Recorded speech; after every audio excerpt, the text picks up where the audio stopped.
City गर्छु म चाहिँ ल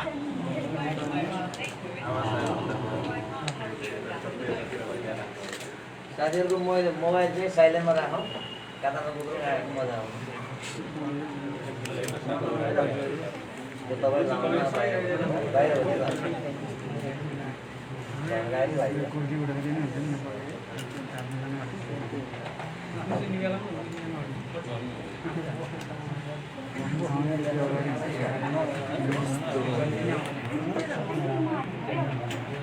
क्यामेरा झिकेर राख्नु पर्यो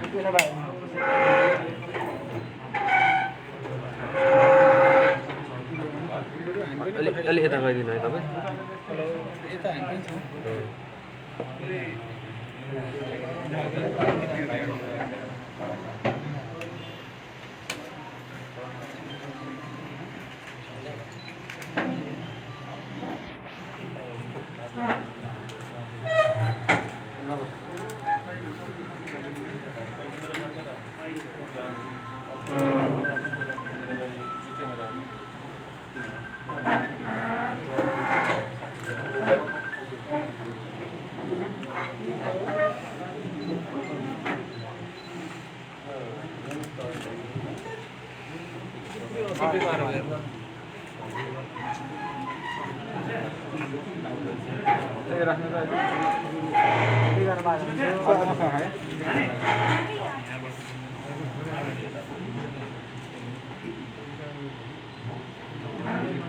ये देखें तो कोई हाल नहीं उसने डिस्टर्ब ना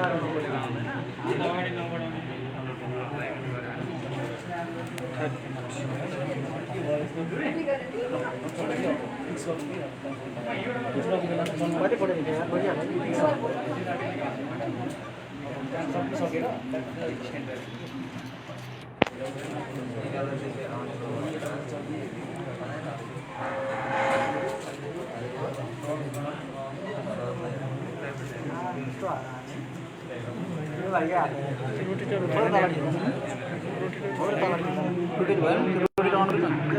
रोटी लग बहा उते फिर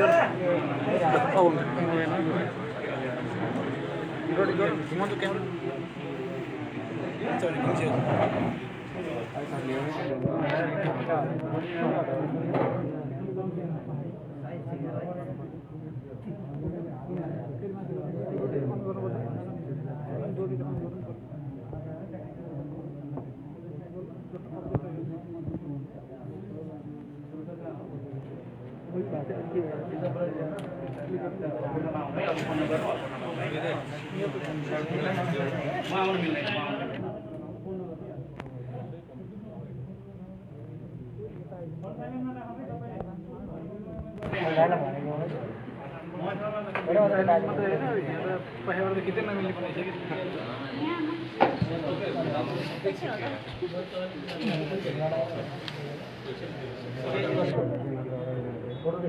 हेर्नु त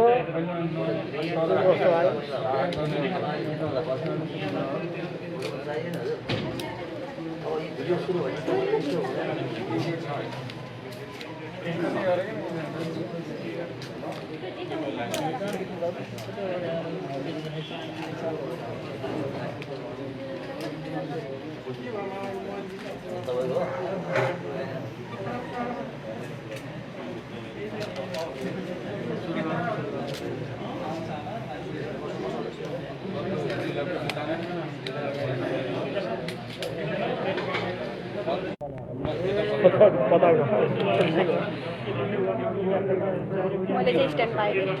कति आनन्द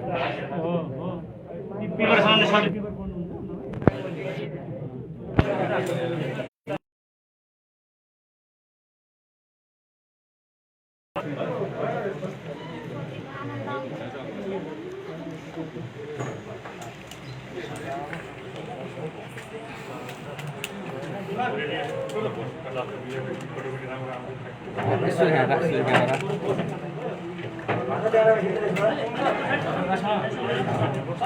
ठुलो क्यामेरा धन्ने गरेर हुन्छ मैले चलाउँछु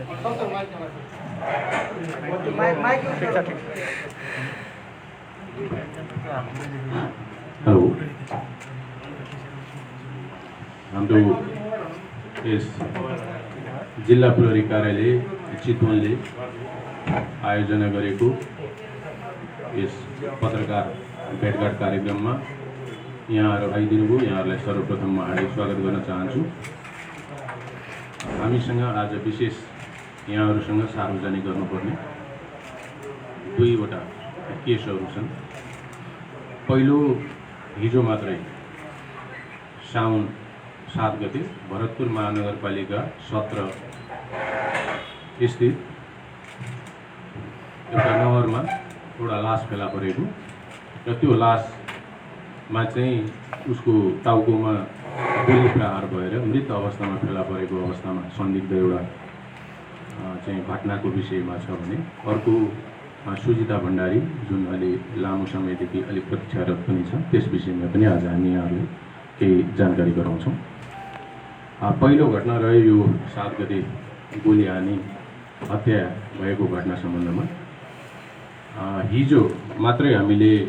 जानकारी प्राप्त गऱ्यौँ। हिजो 7 गते करिब 8:30 बजेतिर हामीलाई जानकारी प्राप्त भयो। भरतपुर महानगरपालिका वडा नम्बर 17 मानचोक स्थित सिमल डाँडा खेतमा चाहिँ एउटा पुरुष व्यक्तिको लास छ पानीमा भन्ने कुरा जानकारी प्राप्त गरेपछि हामी त्यहाँ पुग्यौँ र त्यहाँ पुग्दा अलिकति शङ्कास्पद अवस्थामा सडकमा रगत अनि सडकमा गोलीको खोका अनि अलिकति परतिर पानीमा लास हुँदाखेरि त्यो त्यसै पनि शङ्कास्पद थियो। हामीले हेऱ्यौँ र त्यो कर्तव्य गरेको जस्तो देखिएको थियो र प्रहरी टोली हामी तुरुन्तै फर्क्यौँ। हाम्रो जिल्ला प्रहरी कार्यालयको सम्पूर्ण टिम हामी फर्केका थियौँ र एकैचोटि हामीले अनुसन्धानका सबै डाइमेन्सनहरूमा एकैचोटि चाहिँ रस गऱ्यौँ, जसको परिणामस्वरूप हामीले करिब घटना भएको भन्नुहुन्छ भने 4-5 बजेतिर चाहिँ घटना भएकै सोही दिनमा 4-5 बजेतिर हामीले सङ्कितलाई नियन्त्रणमा लिन सफल भइसकेका थियौँ र त्यसपछि हामी अनुसन्धानको कार्यहरू अगाडि बढाउनु थियो। उसँग सामान्य सोधपुछ गर्ने र घटना सम्बन्धमा सम्बन्धित सबुतहरू सङ्कलन गर्नुपर्ने थियो। तत्कालै उसले पहिले एउटा लामो सोधपुछपछि उसले त अब आफूलाई हरेक अभियुक्तले जस्तो उसले पनि आफूलाई बचाउने आफू निर्दोष रहने रहेको प्रमाणित गर्ने प्रयास गर्यो। तथापि पनि हामीसँग अनुसन्धान यति हामीले अगाडि बढिसकेका थियौँ जसलाई हामीले केही लिड क्वेसन गर्न सक्ने अवस्था भयो। अल्टिमेटली उसले आफ्नो कन्फेसन गर्यो, आफ्नो चाहिँ अपराधमा संलग्नता स्वीकार्यो। तत्कालै हामीले घटनामा चाहिँ कुन हतियार प्रयोग भयो भन्दाखेरि एसएमजी भनेको जुन अहिले हामी यहाँलाई फोटोमा पनि देखाउँछौँ एसएमजी हतियार प्रयोग भएको देखियो, जुन चाहिँ अलि आधुनिक अलिकति अटोमेटिक हतियार पनि हो। त्यो प्रयोग भएको देखिएपछि हामीले तुरुन्तै उसलाई साथ लिएर गएर त्यो एसएमजी हतियार कहाँ फ्यालेको छ भन्दाखेरि यो चाहिँ यो भरतपुरको वडा नम्बर 8 स्थित जुन त्यो 20,000 ताल जाने बाटो छ त्यहाँनिर चाहिँ जुन एउटा पर्खाल छ त्यो पर्खालको पछाडिको झाडीमा लगेर उसले फ्यालेको भन्ने कुरा गरेर हामीले तुरुन्तै गएर त्यो हतियारहरू बरामद गऱ्यौँ। त्यसपछि घटनामा उसको संलग्नता अब प्रमाणले पनि पुष्टि गर्यो। अनुसन्धानबाट खुलेको विवरणहरूको विषयमा चाहिँ पहिले त हामीलाई मृतक को हो भन्ने नै शनाखत गराउन केही समय लागेको थियो। मृतक धादिङ जिल्ला नीलकण्ठ नगरपालिका वडा नम्बर 23 घर भई दि फेमस महेन्द्र दल गण शिवपुरीमा कार्यरत नेपाली सेनाको हुद्दा वर्ष 36 को भरत गुरुङ रहेको चाहिँ हाम्रो जानकारीमा प्राप्त भयो र घटनास्थलको प्रकृति मृतकको शरीरमा लागेको चोट हेर्दा निज भरत गुरुङलाई चाहिँ कसैले गोली प्रहार गरी हत्या गरेको हुन सक्ने हाम्रो प्रारम्भिक चाहिँ अनुसन्धानबाट देखियो। त्यस पश्चात चाहिँ हामीले शङ्काको विभिन्न जुन चाहिँ आधारहरू थियो त्यसको आधारमा गङ्गाधर ढकाल भन्ने जुन भरतपुर वडा नम्बर 20 भरतपुर नगरपालिका वडा नम्बर 20 चनौली बस्ने जुन गङ्गाधर ढकाल छ निज पनि दि फेमस महेन्द्र दल गण शिवपुरीमै कार्यरत चाहिँ सिपाही हो। अर्थात् उनीहरू दुवै एउटै चाहिँ युनिटमा कार्यरत थिए। हामीले उसलाई नियन्त्रणमा लियौँ र गङ्गाधर ढकाल मृतक भरत गुरुङको ग्लोबल आइएमआई बैङ्कबाट 4/2 गते साउन 2 गते चाहिँ चेक बोकेर काठमाडौँबाट चितवन आएको। मृतकको चेक बोकेर निज चाहिँ काठमाडौँबाट चितवन आयो र चितवन आइसकेपछि उसले चाहिँ जो मृतक छ उसले चाहिँ सामान्य नाम लेख्दो रहेछ चेकमा, सिग्नेचर मिलाउन सजिलो थियो र 9 लाख रुपियाँ उसले भरेर ग्लोबल आइएमआई बैङ्कमा आफैले सिग्नेचर ठोकेर आफैले नाम आफैले अमाउन्ट भरेर अनि त्यो बैङ्कबाट उता पारी गैँडाकोट गएर त्यो बैङ्कबाट उसले पैसा झिकेको देखिन्छ। गङ्गाधरले जो अहिले हाम्रो नियन्त्रणमा छ र यो मृतक भरत गुरुङको ग्लोबल आइएमआई बैङ्कको खाली चेक बोकेर ऊ चाहिँ 3 गते भरत गुरुङको नामको चेक आफैले हस्ताक्षर तथा रकम अङ्क अक्षर समेत भरी 9 लाख रुपियाँ चाहिँ उसले झिकेको देखिन्छ र त्यसमध्ये 1 लाख रुपियाँ आफैले राखी बाँकी 8 लाख रुपियाँ चाहिँ उसले आफ्नो परिवारजनलाई अर्थात् 6 लाख रुपियाँ आफ्नो श्रीमतीलाई मैले लामो समय जागिर खाएँ चाहिँ केही दिन सकेको थिएन, यो चाहिँ मेरो अब विभिन्न चाहिँ डिपोजिट पैसा हो र यो लिऊ भनेर 6 लाख रुपियाँ श्रीमतीलाई दिएको र बुवालाई पनि मैले जागिर खाइकन अहिलेसम्म पैसा दिन सकेको थिइनँ। मेरो बैङ्कहरूमा जम्मा भएको पैसामध्ये 2 लाख दिनुहोस् भनेर बुवालाई दिएको देखिन्छ। र भरत गुरुङले जग्गा पासको लागि चितवन आउनुपर्ने भएकोले निज गङ्गाधर ढकाललाई फोन गरी 1 मिनेट यसमा स्टोरी चाहिँ के देखिन्छ भने 5 गते मृतक भरत गुरुङले जग्गा पासको लागि चितवन आउनुपर्ने भएकोले निज गङ्गाधर ढकाललाई फोन गरी काठमाडौँ लिन आउनु भनी बोलाएको हुँदा गङ्गाधर ढकाल चाहिँ भरत गुरुङलाई लिन फेरि काठमाडौँ जान्छ। म यहाँलाई अझै क्लियर गरौँ, ऊ चाहिँ 2 गते यता झर्छ, मृतकको चेक लिएर झर्छ, आफैले यहाँ चाहिँ 9 लाख रुपियाँ पैसा भर्छ, सिग्नेचर गर्छ, 3 गते पैसा झिक्छ, त्यसपछि वेट गर्छ र 5 गते मृतक चाहिँ अब यहाँ जग्गा पास गर्न आउने भनेर फेरि यहाँबाट मोटरसाइकल लिएर काठमाडौँ जान्छ र मृतकलाई लिएर ऊ चाहिँ चितवन आउँछ, कुनै होटलमा पर्छ र उसले चाहिँ 6 गते चाहिँ आफ्नो ब्याग लगेर आफ्नो शारदानगर टाउन स्थित निजको माइलो बुवाको छोरा रबिन गुरुङको घरमा लगेर ब्याग राख्छ र फेरि यिनीहरू 2 जना चाहिँ निस्किन्छन्, हामी खाजा खाएर फर्किन्छौँ भनेर निस्केको अवस्था छ। त्यसपछि 6 गतेको दिन रातिको समयमा गङ्गाधरले मृतक भरत गुरुङलाई खाना र खाजा खाने बाहनामा अत्यधिक मादक पदार्थ सेवन गराई भरतपुर महानगरको विभिन्न स्थानमा मोटरसाइकलमा राखी घुमाएको र 5 बजेको समयमा 7 गते 5 बजेको समयमा उक्त घटना गरेको देखिन्छ। उसले कति चाहिँ चलाकी गरेको छ भने आज मैले कुनै होटलमा लगेर राखेँ र भोलि मृत अवस्थामा फेला पऱ्यो भने प्रहरीको अनुसन्धानबाट त्यो कुरा डिटेक्ट हुन्छ भनेर उसले होल नाइट मृतकलाई रक्सी खुवाउने र मोटरसाइकलमा राखेर यता जाउँ उता जाउँ यता जाउँ उता जाउँ भनेर घुमाइरहने, ताकि अनुसन्धान गर्दाखेरि यो मान्छे राति कोसँग सुत्यो भन्दा कतै पनि डिटेक्ट नहोस् भन्ने खालको उसको एउटा प्लान देखिन्छ। र जब उसले 7 गते बिहान 5 बजे घटनास्थलमा पुर्याउँछ मोटरसाइकलमा राखेर, त्यसपछि चाहिँ उसले पिसाब फेर्ने बाहनामा ऊ आफू ओर्लिन्छ र 2 जना ओर्लिन्छन् र त्यो मृतक चाहिँ गएर मोटरसाइकलमा चढेर बस्छ। उसले एकछिन टाइम लिन्छ, लिएपछि चाहिँ आफ्नो ब्यागमा उसँग एसएमजी हुन्छ र त्यो एसएमजीले मोटरसाइकलमा चढेर बसिरहेको जुन अहिलेको मृतक हुनुहुन्छ उहाँलाई चाहिँ 1 गोली 1 सट हानेको देखिन्छ, चाहिँ यस्तो दाहिने कन्पटबाट गोली हानेको देखिन्छ र तत्पश्चात चाहिँ त्यो मृतक चाहिँ तुरन्तै भुइँमा लड्छ। लडेपछि उसले यहाँ चाहिँ अब 5-7 चाहिँ मिटरको दूरीमा लगेर पानीमा फ्यालेको देखिन्छ। आफ्नो कपडा र जुत्ता मोटरसाइकलमा लागेको रगत उसले अलिकति ओराएर चाहिँ धुन्छ र पछाडि उसले त्यो अझै रगत धुनको लागि ऊ दिदीको घरमा गएर चाहिँ साबुन पानीले नै धोएको देखिन्छ र त्यसपछि उसले आफूसँग भएको हतियार चाहिँ वडा नम्बर 8 गुरुवा कामाख्या मन्दिर एरिया टोल स्थित सडक किनारमा रहेको झाडीमा फालेर सौराज चोक स्थित फुपूको घरमा गई आफ्नो मोटरसाइकल जुत्ता कपडा लागेको रगत पुनः धोई पखाली मृतक भरत गुरुङको लागि खरिद गरेको जुत्ता चाहिँ आफूले लाउँछ। किन भन्दाखेरि उनीहरूले त्यो पैसा झिकिसकेपछि त्यो 9 लाख पैसा मध्येबाट उसले 2 जोर जुत्ता किनेको हुन्छ आफ्नो लागि र मृतकको लागि र त्यसमध्ये आफ्नो जुत्तामा रगत लागिसकेपछि उसले मृतकको लागि भनेर जुन जुत्ता किनेको छ त्यो जुत्ता युज गरेर आफ्नो जुत्ता चाहिँ धोएर सुकाएको देखिन्छ र त्यही मितिमा अब यो मोटरसाइकल फेरि प्रहरीले कतै देख्यो कि भन्ने उसलाई डर हुन्छ र उसले आफ्नो मोटरसाइकल लगेर आफ्नो भाइ नाता पर्ने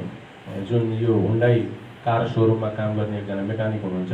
भाइ यो मोटरसाइकल एकछिन तरा तेरो मोटरसाइकलमा लिएर जानुपर्ने भयो भनेर उसले मोटरसाइकल साँटेर पनि लिएर गएको देखिन्छ। र 7 गते दिउँसो समयमा भरतपुर महानगरपालिका वडा नम्बर 20 चनौलीबाट चाहिँ अनि हामीले उसलाई नियन्त्रणमा लिएका छौँ। पक्राउ परेको व्यक्तिको डिटेलमा भरतपुर महानगरपालिका वडा नम्बर 21 बस्ने वर्ष 26 को गङ्गाधर ढकाल हो। र हामीले अहिलेसम्म बरामद गरेका सामानहरूमा गोलीको भोका थान 1 हामीले घटनास्थलबाट बरामद गऱ्यौँ। त्यस्तै एसएमजी हतियार थान 1 जुन अहिले हामी फोटोमा पनि तल फिजिकली पनि हामी डिस्प्ले गर्छौँ। 20,000 ताल गेट नजिकबाट चाहिँ हामीले एउटा फेला पार्यौँ। त्यस्तै 7 राउन्ड गोली यो चाहिँ उसँग हिजो नखुलेर आज मात्र उसले खुलाएको छ। त्यसपछि हामीले फेरि उसको फुपू दिदीको घरबाट 7 राउन्ड गोली पनि फेला पारेका छौँ। त्यस्तै 8 लाख चाहिँ नगद फेला परेको छ। 6 लाख श्रीमती जो माडीमा पुगिसक्नु भएको थियो। हामीले हिजो राति नै माडीबाट रातारातै हामीले बरामद गर्न सफल भयौँ भने 2 लाख पैसा चाहिँ उसको बुवाबाट चाहिँ आएको छ।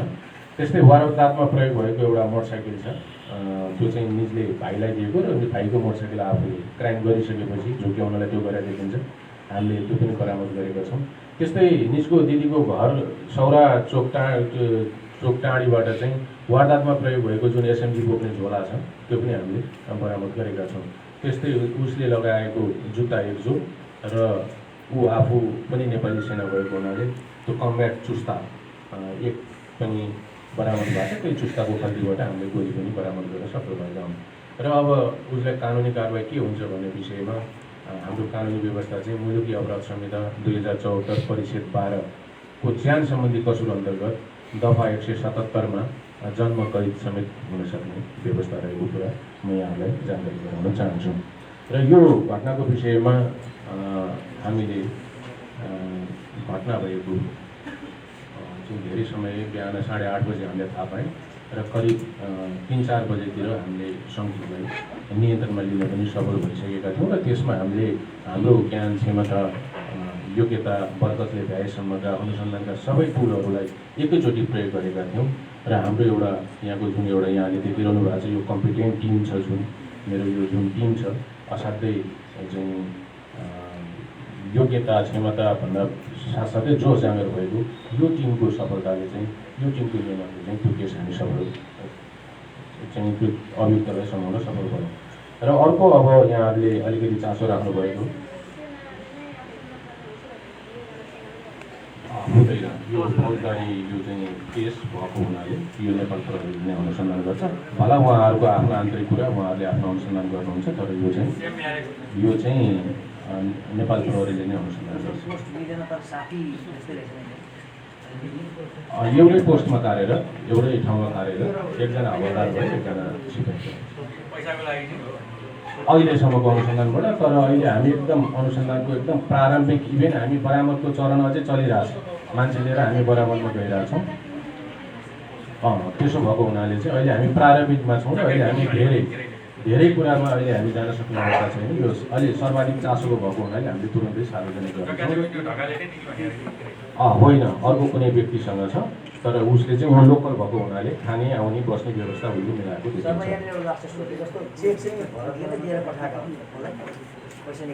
होइन। उसले सधैँ ऊ सोझो मान्छे रहेछ मृतक, उसको एउटा सोझोपनाको फाइदा उठाएको। र मृतकको एउटा कमजोरी चाहिँ के छ भने मादक पदार्थ अलिक बढी सेवन गर्ने। जस्तो हामीले जुन होटलमा बसेकोमा हामीले गएर सम्पर्क राख्यौँ त्यहाँ पनि के देखिन्छ भने बिहान जुरुकै उठेर मादक पदार्थ चाहिँ सेवन गरिरहेको, अरू चिज केही नखाइकन खाली पेटमा भनेपछि अलिक मादक पदार्थमा भयो एउटा सोझोपना र अर्को मादक पदार्थको जुन लत छ त्यसलाई चाहिँ उसले फाइदा उठाएर उसको चेक चाहिँ आफूले लिएर आएको देखिन्छ। यो विषयमा हामी अहिले बुझ्दैछौँ र सम्भवतः यो नेपाली सेनाकै हतियार हो, नेपाली सेनाकै हतियार हो। अब अर्को यो सुजिता भण्डारीको सर एउटा यो यसैको बारेमा जो यो भरत गुरुङको बारेमा यो केसमा अब जो संलग्न जो पार्टी छ के ऊ एक्लै नै बर्दात गरेको हुनसक्छ सर यसमा? अहिलेसम्म त्यो खुलेको छ र हामी अनुसन्धानको आज त एकदम प्रारम्भिक चरणमा छौँ। आज त हामी त बल्ल यो सार्वजनिक गर्दैछौँ, त्यसपछि अब हामी त अनुसन्धान गर्दैछौँ र अहिलेसम्मको खुले अनुसार चाहिँ केही छ र भोलि जान पनि सक्छ। यसमा यति नै भने र अर्को केस एउटा यो सुजिता भण्डारीको मृत्यु प्रकरणको एउटा चाहिँ केस छ, यो पनि यहाँलाई अलिकति चासोको विषय छ र यो विषयमा चाहिँ हामीले लामो समय अनुसन्धान गऱ्यौँ र अहिले एकजना व्यक्ति हिजो मात्रै हामीले काठमाडौँबाट नियन्त्रणमा यहाँ लिएर आउन सफल भएका छौँ र यसमा हाम्रो टिमले जस्तो अहिले हाम्रो टाँडीको डी स्टाफ हुनुहुन्छ उहाँको नेतृत्वमा एउटा अनुसन्धानको टिम बनेको थियो। त्यो टिमले साह्रै मेहनत गरेर यहाँदेखि काठमाडौँ पनि हामी गएका छौँ, सम्पूर्ण प्रविधिहरू पनि हामीले विश्लेषण गरेका छौँ, इभन सिआइबीहरू पनि यसमा सिआइबीका दक्षताहरू पनि प्रयोग भएर हामीले एकजना मान्छे नियन्त्रणमा लिएर आएका छौँ र यस विषयमा चाहिँ सामान्य प्रकाश पारिदिनु हुन म मुख्य अनुसन्धान अधिकृतलाई नै अनुरोध गर्छु। धन्यवाद। यहाँलाई फेरि पनि म स्वागत गर्न चाहन्छु। म परेड नायक परीक्षा इन्द्रबहादुर राणा, हाल यी प्रकार टाढीमा कार्यरत छु र अहिले विशेष गरी यो सुजिता भण्डारीको यो केसमा चाहिँ म आबद्ध रहेको छु र मुख्य अनुसन्धान अधिकारीको रूपमा म आबद्ध रहेर काम गरेको छु र यस घटनाको विवरणको सम्बन्धमा 2078 साल असार 11 गते बिहान 6 बजे प्रतापपुर साथीहरू घर जाँदा भनी सुजिता भण्डारी अपरिचित व्यक्तिहरूले सिमाना चौकबाट अपहरण भएकोले खोज तलास गरी बहिनीको उद्धार गरी पाऊँ भनी इलाका परेड कार्यालय भण्डारामा मिति 2018 साल असार 11 गते दिनको समयमा टेलिफोन सूचना तथा सुजिता भण्डारीको दिदी कविता भण्डारी मार्फत लिखित निवेदन प्राप्त भएको थियो र हराएको व्यक्ति विवरण हामीले यहाँ राखेका छौँ र उहाँ चाहिँ वर्ष 23 को हुनुहुन्थ्यो र अहिले यो बुद्ध शान्ति कलेजमा 4th इयरको इक्जाम कम्प्लिट गरेर अहिले भ्याकेसनमै हुनुहुन्थ्यो र हामीले सुरुमा सूचना प्राप्त गर्न साथ 11 गते जिल्ला प्रहरी कार्यालय चितवन तथा माता कार्यालयहरू र अन्य जिल्ला तथा प्रदेश कार्यालयहरूको वडा एरियामा समेत खोज तलासको लागि हामीले तत्कालै हुलिया परिपत्र गरियौँ। त्यसै गरी खोज तलासको लागि निवेदन प्राप्त हुनसाथ पीडितको परिवारसँग समन्वय गरी राप्ती नगरपालिकाको एरिया सम्भावित एरियाहरू लोथर, सौराहा, कुम्रोज लगायतका ठाउँहरूमा व्यापक रूपमा प्रहरी परिचालन गरी खोज तलास गरिएको थियो। त्यसै गरी घर परिवार, छर छिमेक, नातागोता, स्कुलका साथीभाइहरूसँग सुजिताको पृष्ठभूमि र उहाँको बानी बेहोराको विषयमा हामीले विस्तृत रूपमा जानकारी दिने काम गऱ्यौँ र त्यसै गरी सुजिताको बारेमा सूचना प्राप्त भएदेखि नै अनुसन्धान टोली स्थानीय गाउँघर बस्ती त्यसै गरी जङ्गल खानतलासी गर्ने त्यसै गरी परिवारका व्यक्तिहरूसँग नियमित सम्पर्क रही सूचनाहरू लिने खोज तलासमा स्थानीय व्यक्ति जनप्रतिनिधिहरू समेत सम्बुद्ध रूपमा हामी मिलेर खोज तलास गरिरह्यौँ र हामीले यो टेक्निकल इन्भेस्टिगेसन टिम त्यसै गरी manual investigation team, area search team, CCTV footage analysis team गठन गरेर कार्यविभाजन गरी हामीले अनुसन्धान कार्यवाही बढाएका थियौँ र घटनाको थप अनुसन्धानको लागि केन्द्रीय अनुसन्धान ब्युरोबाट मार्गदर्शनबाट पत्राचार गरी हामीले विज्ञ टोली समेत झिकाएर हामी सँगसँगै संयुक्त रूपमा अनुसन्धान कार्यवाही बढायौँ र सुजिताको बारेमा डिटेल टेक्निकल इन्भेस्टिगेसन समेत गरी निजसँग सम्पर्क देखिएका व्यक्तिहरूको बारेमा सोधपुछ गर्ने, भेरिफाई गर्ने र त्यसलाई इन्भेस्टिगेसन बारेमा ल्याउने काम गऱ्यौँ र सौराहा, कुम्रोज, भण्डारा, लोथर, नारायणघाट लगायतका होटल तथा लजहरूमा हामीले खोज तलास गऱ्यौँ र राप्ती नगरपालिका 2 मा भएको त्यो एरियामा भएका सिसिटिभीहरू हामीले सबै कलेक्सन गरेर त्यसको एनालाइसिस गऱ्यौँ र घटनास्थल वरपर गाउँघरमा अपराधिक प्रवृत्तिका व्यक्तिहरूको पहिचान गर्ने, तिनीहरूको बारेमा भेरिफाई गर्ने, बुझ्ने, अनुसन्धान गर्ने काम गऱ्यौँ र निजको सम्पर्कमा देखिएका व्यक्तिहरू एउटा केही पहिला काठमाडौँमा डेरा गरी बसेको खुल्न आएको हुँदा सो सम्बन्ध बुझ्नको लागि एउटा विज्ञ टोली हामीले काठमाडौँ पनि परिचालित गऱ्यौँ र खोज तलास गर्ने क्रममा असार 20 गते साँझको समयमा चितवन राप्ती नगरपालिका 3 ब्रह्मास थानी सामुदायिक वनमा आँपगढी खोल्सामा चाहिँ एकजना अन्दाजे 24-25 वर्षको महिलाको मृत लास फेला परेको छ भन्ने सूचना प्राप्त भएपछि हामी स्थानीय जनप्रतिनिधिसँगै प्रहरी पुग्यौँ र त्यस पछाडि निश्चय सुजिताको हुलियासँग मेल खाने भएको कारणले गर्दाखेरिमा हामीले निजको परिवारलाई झिकाएर सनाखत गर्ने काम गऱ्यौँ र उहाँको परिवारजनले सनाखत गर्ने व्यवस्था लियो।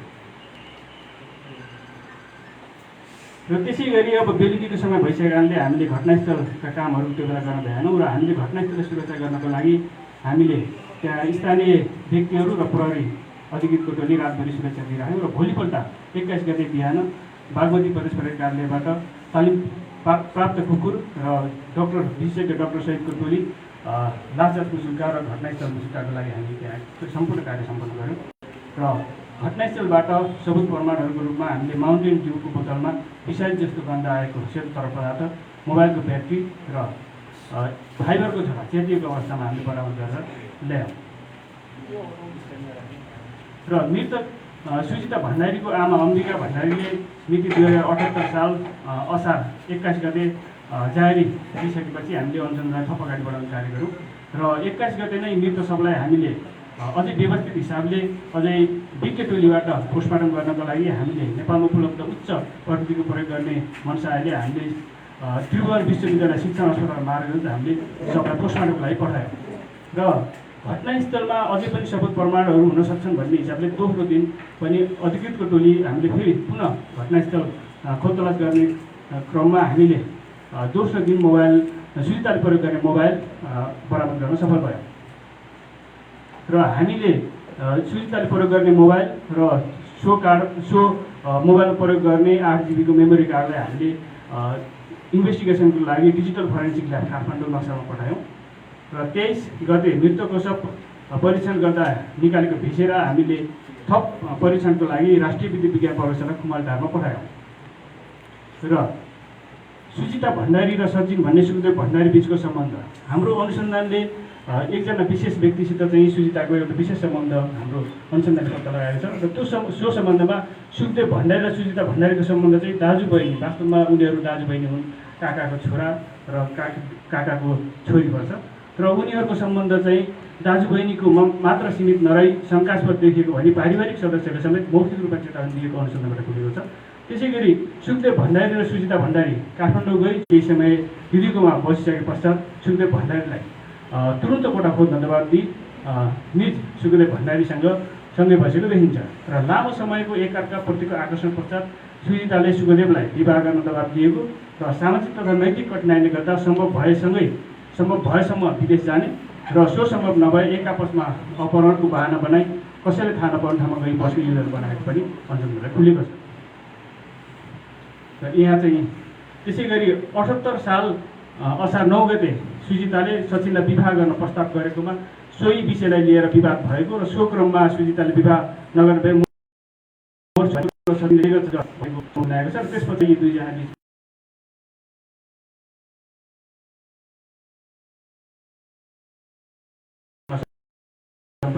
भएको छ र घटना विषयमा कानमा 18 साल सफल गर्नुभएको छ र सुखदेव भण्डारी चाहिँ हामी कानुनबाट पक्राउ गरी अनुसन्धान गरिरहेका छौँ। त्यो बेलामा यो चाहिँ सुखदेव भण्डारीले मोबाइलमा खिचेको फोटो र त्यो चाहिँ उहाँहरूले डिलिट गरिसकेको हामीले रिकभर गरेका छौँ। त्यो चाहिँ यहाँलाई देखाइसक्यौँ र सुखदेवको डिटेल यहाँ छ र उहाँ चाहिँ सुखदेव भण्डारी झापा जिल्ला झापा गाउँपालिका वार्ड नम्बर 6 सडामती पर्नुहुन्छ। उमेर केही विद्यास पास छ र हामीले हिजो 7 गते पक्राउ गरेका छौँ र आत्महत्या गुरु सामान्यता भएको छ र मुलुकी अपराध संहिता 2074 परिच्छेद 12 ज्यान सम्बन्धी कसुर अन्तर्गत दफा 185 मा 5 वर्ष कैद र 50,000 रुपियाँ जरिवानाको व्यवस्था कानुनी व्यवस्था यो रहेको छ। धन्यवाद। यो घटना चाहिँ के आत्महत्यादेखि कि हत्यादेखि तपाईँहरूको अनुसन्धानले चाहिँ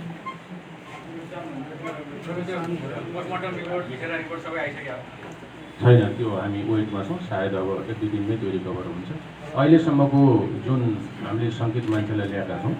र उहाँको परिवार मेम्बरले पनि उहाँलाई काठमाडौँमा भेट्नु भएको छ र धेरै चरणमा उहाँहरूको कुराकानी भएको छ र त्यसपछि हामीलाई आत्महत्या पुरुषानमा जारी गरेको छ र आज मात्रै हामी म्याथ थप गरेर अनुसन्धान गर्दैछौँ र थप अनुसन्धान बाँकी छ। बाँकी डिटेल हामी पछाडि भन्छौँ। थ्याङ्क यू, धन्यवाद। यिनीहरूको घर चाहिँ दोलखा हो। त्यसमा चाहिँ कोही भाइ यता आएको, कोही भाइ झापा गएको आफ्नै हो। धन्यवाद। सुजिताको बुवा चाहिँ कान्छो त्योभन्दा माथि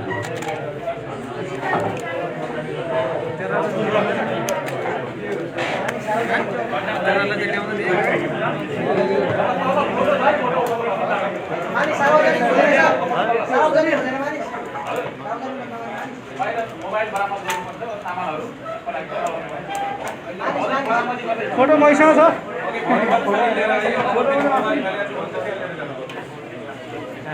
केटाको केटाको